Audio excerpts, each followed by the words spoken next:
لیکن وہ یہ سارا کچھ طے ہوتا ہے اس فریم ورک میں جو کہ جس میں آپ کی وہ کہانی ایگزسٹ کر رہی ہوتی ہے. نہیں، اس کا مطلب ہے کہ آپ یعنی وقوعے سے باہر ہونے وقوعے سے باہر ہونے چاہیے. کیونکہ ریلیونٹ ہوں بھی بے شک، لیکن اگر وہ وقوعے کے اندر نہیں ہے اندر نہیں ہے تو پھر وہ irrelevant ہی سمجھا جائے گا. اور وہ اس وقوعے کے جو ارتقائی عمل ہے اس میں وہ حصہ نہیں ڈال رہے. ٹھیک ہے، تو وہ اس سے باہر ہے. ٹھیک ہے. اچھا، یہ تو ایک بنیادی تعریف ہے. میرے خیال میں فکشن جو اصناف میں جو فکشن اس سے مختلف ہوتا ہے اس کے 3 بنیادی اصول ہیں. ٹھیک ہے. ایک تو ہے واقعہ جس کی ہم نے ابھی بات کی، ابھی مزید تھوڑی بات کریں گے اس میں. ایک ہے اس کی ترتیب، اور تیسرا ہے مقصد. ٹھیک ہے. یہ 3 بنیادی اصول ہیں جو کہ ایک فکشن کو، ایک پیس آف رائٹنگ کو کسی بھی اور سمت سے علیحدہ کرتے ہیں. مثلا واقعے کی ہم بات کرتے ہیں. پوری جو کائنات ہے وہ ایک واقعہ ہے. مثلا آپ اگر سائنس کے جو نظریات ہیں کائنات کے بارے میں، ان کے بارے میں اگر تھوڑی تفصیل آپ جانتے ہوں تو وہ یہ کہتے ہیں کہ جی یہ جس طرح وہ اقبال نے کہا تھا کہ آ رہی ہے صدائے کن فیکون. تو اس کن کے کہنے کے بعد ایک حرکت کا عمل وجود میں آیا، اور اسے ہم بگ بینگ بھی کہتے ہیں، جو بھی اسے نام دیں. اور اس سے پھر ایک ایسی حرکت کا آغاز ہوا کہ جو آج بھی جاری ہے. مثلا آج بھی جو سائنسدان کہتے ہیں یہ انٹروپی کا اصول جو ہے وہ کام کر رہا ہے، اور کائناتیں مسلسل بن رہی ہیں، بگڑ رہی ہیں، اور ایک دوسرے سے دور جا رہی ہیں. سو پوری کائنات جو ہے جب اس کی انہوں نے مزید تحقیق کی تو وہ پہنچے ایٹم تک. ایٹم سے وہ پہنچے آگے الیکٹران، پروٹون، نیوٹران تک، اور اس سے آگے وہ پہنچے کویکس تک. جب انہوں نے کویکس کو بھی کھولنا شروع کیا آئنسٹائن کے بعد خاص طور پر، تو انہوں نے دیکھا کہ ان کویکس کے اندر بھی ایک موجیں ہیں، ایک لہریں ہیں، اور وہ توانائی کی لہریں ہیں جو ہمہ وقت ایک حرکت کی صورت میں ہے، اور وہ حرکت جو ہے وہ ایک آہنگ کے ساتھ ہے. سو پوری کی پوری کائنات جو ہے وہ ایک آہنگ پر ہونے والی حرکت پر مشتمل ہے. مثلا اگر آپ اس ٹیبل کا اگر آپ تجزیہ کریں سائنسی طور پر، تو یہ آئٹم سے، پروٹون سے ہوتی ہوئی، کویک سے ہوتی ہوئی آخر میں ایک لہروں کا جال بن جائے گا جو مسلسل متحرک ہے.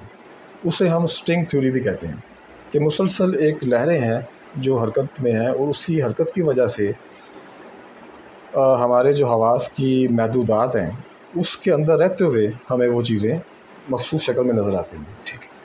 اگر ہمارے حواس جو ہیں وہ 3 ہیں، اگر وہ 4 ہو جائیں، 5 ہو جائیں، یا ملٹی ہم سینسری ہماری پرسیپشن ہو جائے، تو ہمیں یہ چیزیں بالکل اور طرح سے دکھائی دیں گی. اور ہو سکتا ہے ہمیں صرف یہ ایک لہروں کا جال نظر آئے اور اس میں ہم خود بھی اس کا حصہ ہوں، اور جس سطح پہ ہم بیٹھے ہیں وہ بظاہر ہمارے حواس بتاتے ہیں کہ ٹھوس ہے، ٹھوس کا کوئی وجود نہیں ہے. سو اس پورے کائناتی جو ایک وقوعاتی ایک سلسلہ ہے، جو ایک جال ہے، اس میں آپ کو ایک جز پکڑ لیتے ہیں. چاہے آپ افسانہ لکھ رہے ہیں، چاہے آپ ناول لکھ رہے ہیں، تو آپ اس ایک جز کو جس کا ایک تار بندھا ہوتا ہے، جس میں کچھ واقعات ہوتے ہیں، اس کو آپ پکڑ لیتے ہیں. ٹھیک ہے. اور اس کو آپ بیان کرتے ہیں. یہ ہے فکشن، اور اسی سے پھر وہ دیگر اصناف سے مختلف ہو جاتا ہے. وہ کس طرح ہوتا ہے؟ مطلب اس سطح پر تو وہ ہو سکتا ہے تنقید سے، تحقیق سے مختلف ہو جائے، لیکن سفر نامے سے، داستان سے، اور اس طرح ان چیزوں سے اس کو مختلف کرنے کے لیے اس میں پھر ایک ہوتی ترتیب. دوسری بات ہم جو کر رہے ہیں کہ آپ نے جو فوکس کیا ہے جس خاص ایونٹ پر. لیکن میرا ایک سوال اس پہ رکھیے. آپ نے کہا کہ جو کائنات موجود ہے انہیں اسی کائنات میں سے ایک واقعے کو آپ یا واقعاتی تسلسل اٹھاتے ہیں اور اس کو فکشن. لیکن اس سے پہلے آپ نے فرمایا کہ یہ تو تصوراتی ہوتا ہے اور وہ تخیلی ہے. اگر وہ واقعہ کائنات میں موجود ہے تو پھر وہ تخیلی یا تصوراتی یا کریٹو تو نہ ہوا، کیونکہ تاریخ بھی تو یہی کرے گی نا. بالکل صحیح، ایسے ہی. تو یہاں پہ کیسے فرق؟ اس میں تھوڑی وضاحت کوشش کرتا ہوں کرنے کی. اگر آپ تخلیق کی تعریف پڑھیں کہیں بھی، مثلا انسائکلوپیڈیا برٹانیکا میں پڑھیں یا کسی جگہ پڑھیں، تو اس میں کوئی ماورائی چیز شامل نہیں ہے. تخلیق کی جو سائنٹیفک ڈیفینیشن ہے اس کی وہ یہ ہے کہ آپ پہلے سے موجود مواد کو، جو کہ واقعات کی صورت میں ہوتا ہے، اس کو ایک نئی ترتیب میں، اب ہم ترتیب کی بات کر رہے ہیں، اس کو ایک نئی ترتیب دیتے ہیں اور اس کو ہم تخلیق کہتے ہیں. اچھا، اس میں ہمارا ایک مزاج ہے، ایک رجحان ہے اس طرح کا کہ ہم اپنے تخیل میں، اپنی فینٹیسی میں یا اپنے تخلیق کے عمل میں ماورائیت کو شامل کرتے ہیں، اور ہم کہتے ہیں کہ نہیں، یہ سب کچھ تو موجود ہے لیکن اس میں ایک عنصر ایسا ہے کہ جو کہ انسان کے بس کے باہر ہے. ٹھیک. اچھا، یہ تو ہو گیا ایک ڈیفینیشن. مطلب غیب سے بھی مضمون لانا پڑتا ہے. وہ غیب کا کوئی تصور نہیں ہے. سائنٹیفک جو ڈیفینیشن ہے وہ سارے کا سارا، اسی لیے ہم وہ اے آئی پہ جو آپ نے اتنے پروگرام بھی کیے ہیں تو میرا بھی ایک موقف ہے، تو اس میں بھی ہم جو انسان کی تخلیق کی جوہر کی بات کرتے ہیں تو وہ سارے کا سارا بیس کر رہا ہوتا ہے اس کے سینسری ڈیٹا پر، اس کے جو حسی ماتیات ہیں بالکل صحیح، اس کے اوپر ڈیپینڈ کر رہا ہوتا ہے. اور انہی جو انفارمیشن ہے، جو ڈیٹا ہے، اس کو وہ ایک نئی ترتیب میں ڈالتا ہے، اس کو ہم تخلیق کرتے ہیں. اچھا، یہ کام جو ہے یہ ظاہر ہے آج اے آئی نہیں کر رہا، لیکن آج سے 50 سال بعد، 100 سال بعد، 200 سال بعد، 5 سال بعد وہ اس کے قابل ہو جائے گا. وہ تو کہہ رہے ہیں 5 سال بعد بھی کرنا شروع کر دے گا. ہو سکتا ہے. میں یہ بات کر رہا ہوں کہ برین کا کام کیا ہے. برین بھی آپ مکمل طور پہ آپ کے سینسز پر ڈپینڈ کر رہا ہوتا ہے. جو کوئی ڈیٹا اس کو مل رہا ہوتا ہے اسی کو وہ پروسیس کر کے اس کو ہلا جلا کے آپس میں نئی ترتیب دے کے اس سے نئے خیالات اور تخلیق اور جو بھی آپ تخیل، یعنی اس کا مطلب ہے کہ تخلیق جو ہے وہ عدم سے وجود میں نہیں آتی. عدم سے وجود میں نہیں آتی. یہ ماورائیت والا عنصر جو ہے یہ اگر آپ ڈالنا چاہیں، آپ کی خواہش ہے تو بالکل اس میں آپ فرض کریں. مثلا میں اگر فرض کروں کہ ساتھ والے کمرے میں ایک ماورائی کوئی ہستی موجود ہے، کوئی جن ہے، کوئی بھوت ہے، تو مجھے اس کی آواز بھی آئے گی، مجھے اس کی حرکت کرنے کی وہ سرسراہٹیں بھی سنائی دیں گی، سب کچھ ثابت ہو جائے گا. لیکن اگر میں سمجھ لوں کہ کچھ بھی نہیں ہے، یہ ہوا چل رہی ہے جس سے وہ کوئی کھڑکی ہلکی ہلکی سی بج رہی ہے یا کوئی چیزیں ہل رہی ہیں، تو ہر چیز کی ایک سائنٹیفک ڈیفینیشن میرے پاس ریزن موجود ہوگی. اسی طرح سے تخلیق بھی ہے. تو جو کچھ بھی ایک وقواتی ایک پھیلاؤ ہے، کائناتی پھیلاؤ جسے ہم کہتے ہیں، اس میں سے آپ ایک سٹرنگ تلاش کر لیتے ہیں. بہت اچھا.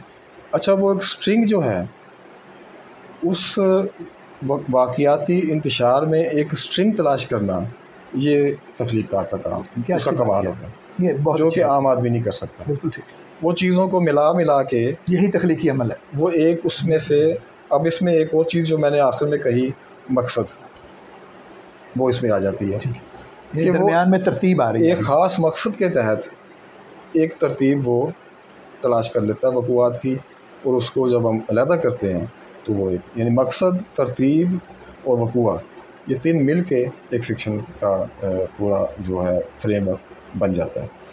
تو اگر آپ فرض کیجئے ترتیب کی ہم بات کرتے ہیں، ایک اس میں یہ بھی فرما دیجئے کہ مثلا جیسے آپ نے کہا کہ وقوع ہے اور اسٹرنگ ہے، پہلے تو آپ کو ایک ایسی اسٹرنگ دریافت کرنی ہے جس کو پہلے کسی نے نہ پکڑا ہو، یہاں سے آغاز ہوگا. تو اسی طرح جو ترتیب آپ فرما رہے ہیں وہ مقصد کے تابع تو ہوگی، لیکن اگر کسی اور آدمی کا وہی وقت مقصد ہے تو کیا اس نے جو پہلے ترتیب بنائی ہوئی ہے کیا وہ بھی چل جائے گی یا اس کا نیا ہونا بھی ضروری ہے؟ دیکھیے، تخلیق کی جو اگر تعریف ہے اس کے مطابق اگر آپ چلیں تو تخلیق سے مراد ہے کہ موجود جو آپ کا ایک سٹف ہے جو آپ کے پاس، چاہے وہ حسیاتی سطح پر وقوع ہو رہا ہے یا فزیکل لیول پہ ہو رہا ہے، اس کو ایک نئی ترتیب میں ڈالنا. اب جب ہم اس شرط، یہ بہت کڑی شرط ہے، جب ہم اس شرط پہ ناپتے ہیں تو آپ تاریخ لکھ رہے ہیں یا تاریخی ناول لکھ رہے ہیں تو وہ فکشن کی ذیل میں نہیں آتی. ان کے لیے ہم الگ کوئی نام اس کو دیں گے، ہسٹوریکل فکشن کا نام دیں گے، کمرشل فکشن کا نام دیں گے. یعنی آپ نے ہسٹری میں ایک فکشن کا ایلیمنٹ پیدا کر دیا ہے. تو ہسٹری تو موجود ہے، ہاں، لیکن وہ فکشن نہیں ہے. اگر آپ ایک نئی ہسٹری دیکھیں، جو فکشن ہے وہ ایک پیرالل ریالٹی پیدا کرنے کا نام ہے.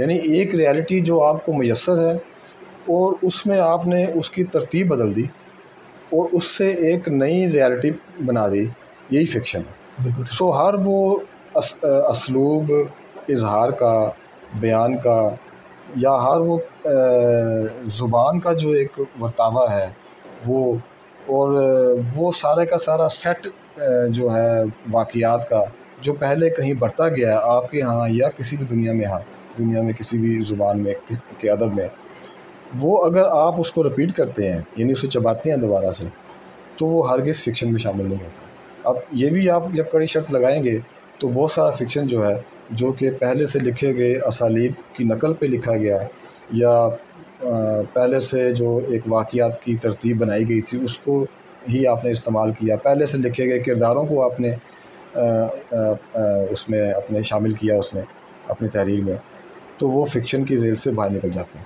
یہ ایک بہت کڑی شرط ہے تخلیق کی۔ مثلاً یعنی اسٹرنگ بھی نہیں، ترتیب بھی نہیں، اسٹرنگ بھی نہیں، اسٹرنگ چاہے وہی، ہاں اسٹرنگ بھی نہیں ہے کیونکہ نہیں ہے نا، آپ تھوڑا سا، کیونکہ اگر آپ بالکل اسی راستے پہ چلتے ہیں ہاں تو وہ تو دیکھا پہلا راستہ ہے نا، کہیں نہ کہیں تو آپ اس وقوع کو ادھر ادھر لے کے جائیں گے نا جہاں پہلے نہیں گیا ہوا کوئی۔ دیکھیں نا، یہ جو نشان ہے آپ نے، اب یہ تو وہی لائنیں ہیں اور یہ کوئی خربہا لوگوں کے ہاں یہ لائنیں ہیں، لیکن ہر کسی کے ہاں ترتیب مختلف ہے، لائنیں وہی ہیں بالکل۔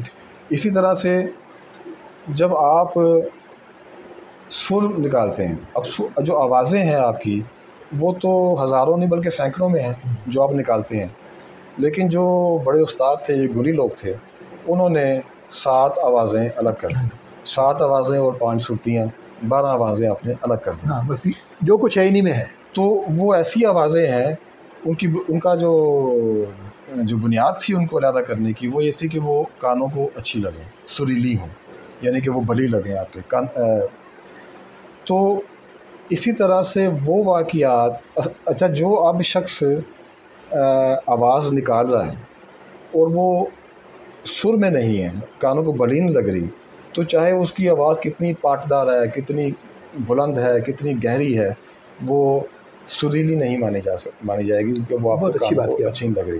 بالکل اسی طرح سے اگر آپ کوئی بھی اچھا بہترین واقعہ بیان کر رہے ہیں، کوئی بھی بہترین آپ جزیات بیان کر رہے ہیں، آپ تاریخ کا کوئی واقعہ بیان کر رہے ہیں، کوئی ایسا شاندار کردار بیان کر رہے ہیں کہ جو بہت کم لوگوں نے، لیکن اگر آپ اس کو اپنے اس سٹرنگ میں جسٹیفائی نہیں ہے تو تخلیق کا اور فکشن کا کوئی حصہ نہیں بنتا۔ کیا بات ہے آپ کی، آپ بہت قریب رہ کے بات کرتے ہیں میرے دل سے، اس وجہ سے کہ آرٹ جو ہے، آرٹ جو ہے وہ ایک اور شے ہے، وہ ایک اور شے، مطلب ہے کہ ہر شے آرٹ نہیں ہوتی، ہر شے آرٹ اچھی ہو سکتی ہے، نہیں اس کی تعریف بھی کی سکتی ہے، تحسین بھی کی سکتی ہے، لیکن آرٹ وہ ہے جو اصول پہ پورا اترتا ہے۔ آرٹ کے جو لوازمے ہیں، اگر آپ نے اس کو اس ترتیب کے ساتھ اس مقصد کے تحت استعمال نہیں کیا تو وہ ایک ہیرا بھی ہے، وہ پتھر سے بدتر ہے۔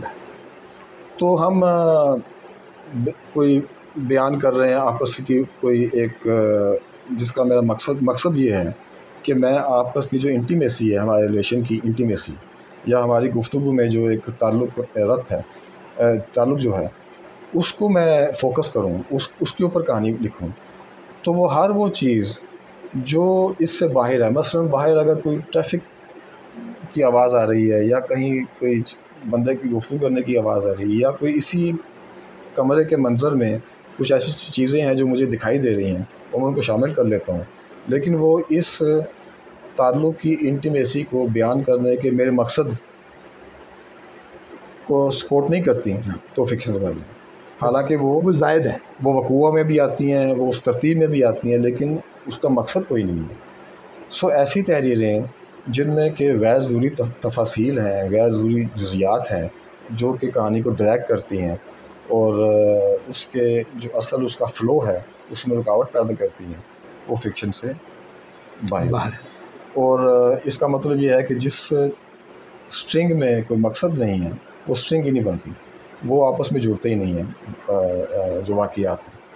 سو وقوع، ان کی ترتیب اور ان کے پیچھے جو ایک پورا مقصد کام کر رہا ہے، جس کی وجہ سے آپ اس پہ فوکس ہوتے ہیں ان تمام چیزوں پر، اسی سے پھر ان چیزوں کے ملاپ سے ہی پھر امیجز بنتے ہیں۔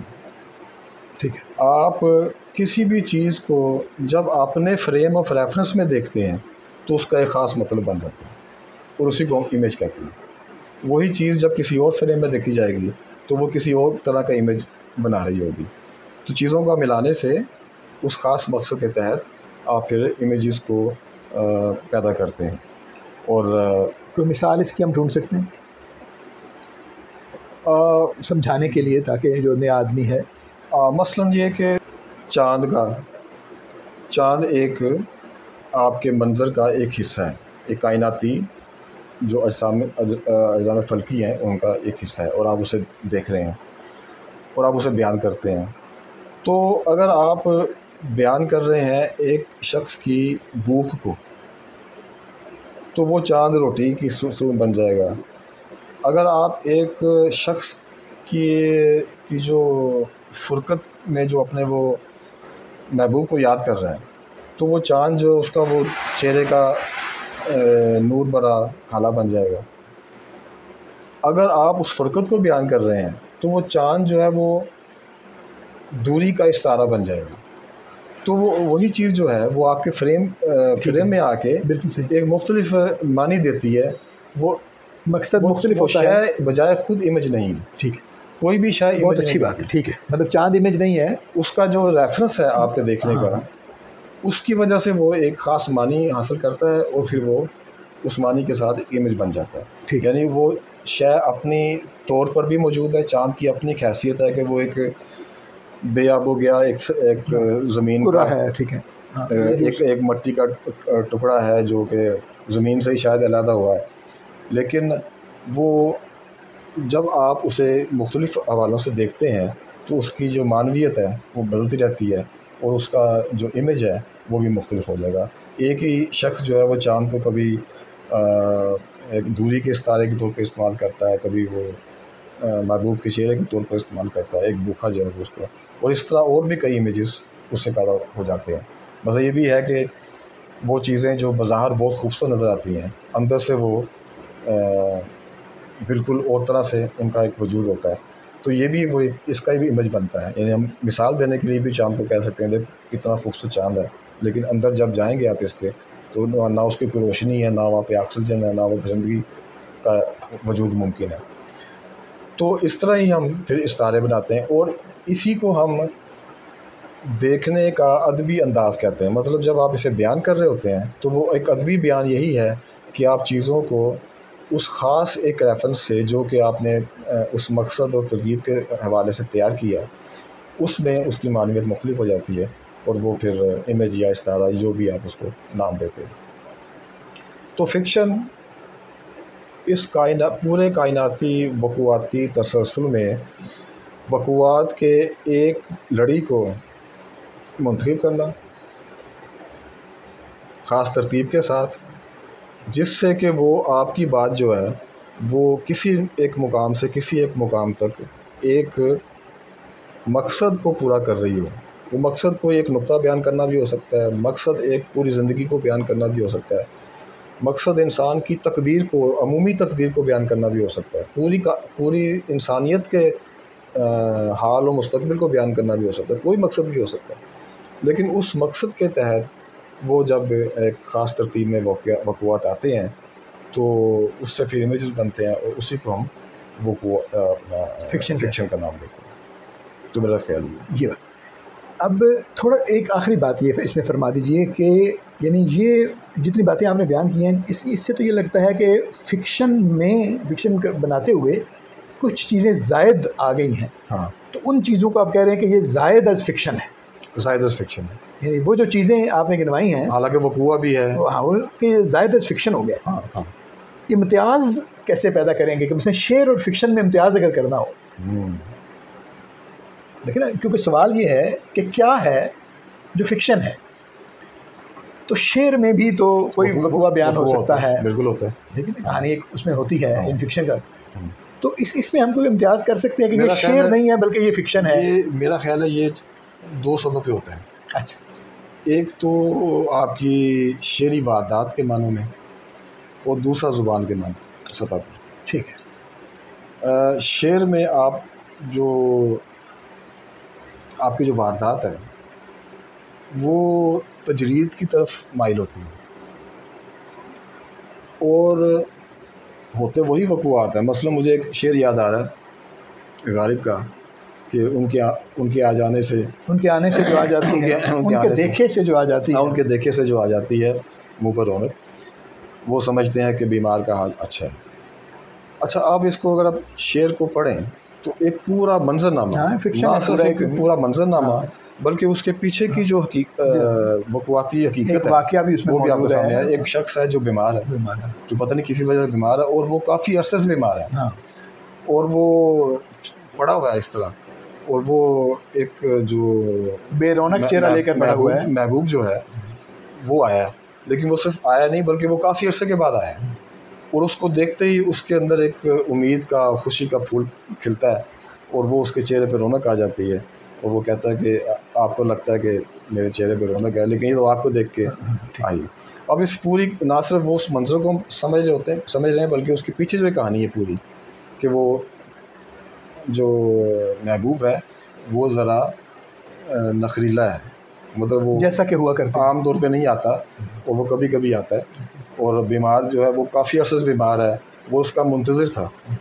تو اس کے آمد پر اس کے جو کہ اس کے لیے تقریباً یہ ساری ان کہی باتیں غیر متوقع تھی، اور وہ اس کی توقع نہیں کر رہا تھا، تو اس کے آنے سے اس کے چہرے پہ ایک رونق. اب اس میں ایک پورا وقوعہ ہے جس کو ہم نے بیان کیا، لیکن اس میں ہوتا یہ ہے کہ آپ کسی بات کو کسی جگہ سے لے کے اور کسی خاص نقطے تک لے جانے کا آپ کا مقصد نہیں ہوتا. آپ نے صرف ایک کیفیت بیان کرنی ہے، آپ نے صرف ایک خاص منظر بیان کرنا ہے جس سے آپ نے خاص مطلب لینا ہے، اور وہ آپ نے اس مطلب کو، اس جذبے کو، اس احساس کو آپ نے اس کو پہنچانا ہے. اب جذبے احساس کی بات نثر میں بھی ہوتی ہے، شعر میں بھی ہوتی ہے، لیکن شعر چونکہ تجریدی زیادہ ہے اس لیے اس میں جو زمینی حقائق ہیں اس کا عمل دخل اتنا زیادہ نہیں ہوتا جتنا کہ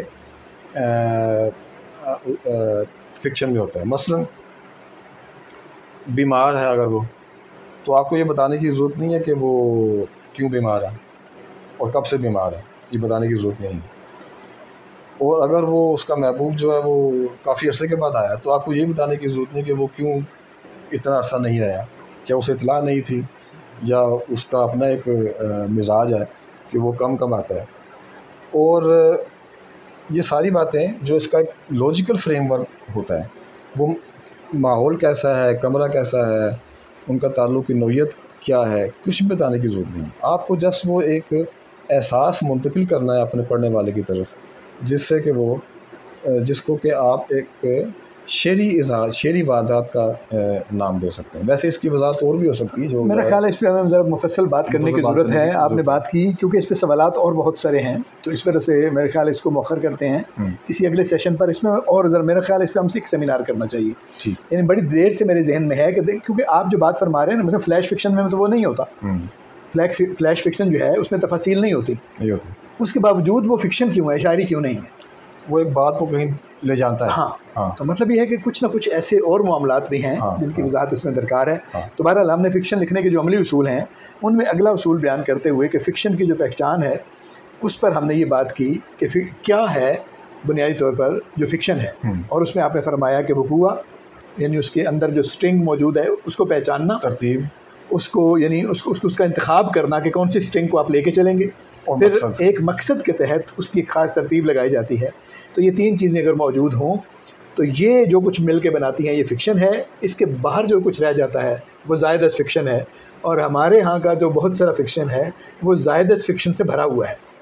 یہ بھی ایک کمنٹ کر دینا چاہیے. اس پہ ناپیں تو میرا خیال ہے کہ 70-80% فکشن نکل جائے گا. کہ اس میں مقصد کیا ہے جی آپ کا لکھنے کا؟ جیسے ان واقعات کو آپ نے جوڑا ہے، اس میں کون سا واقعہ جو ہے وہ کیا سرو کر رہا ہے، کہنا کیا چاہتے ہیں. ایسے وہ فکشن میں جو سب سے اہم جو بات بن جاتی ہے وہ آپ کا مسئلہ ہے. آپ نے کیوں لکھا بھی یہ ایک صفحہ یا ایک پیراگراف یا ایک کتاب پوری، ناول پورا آپ نے کیوں لکھا ہے؟ تو وہ آپ کا مقصد جو ہے وہ طے کرتا ہے کہ یہ فکشن کی تحریر ہے یا محض ایک. اب دیکھیں ڈائری میں اور فکشن میں یہ بنیادی فرق ہے.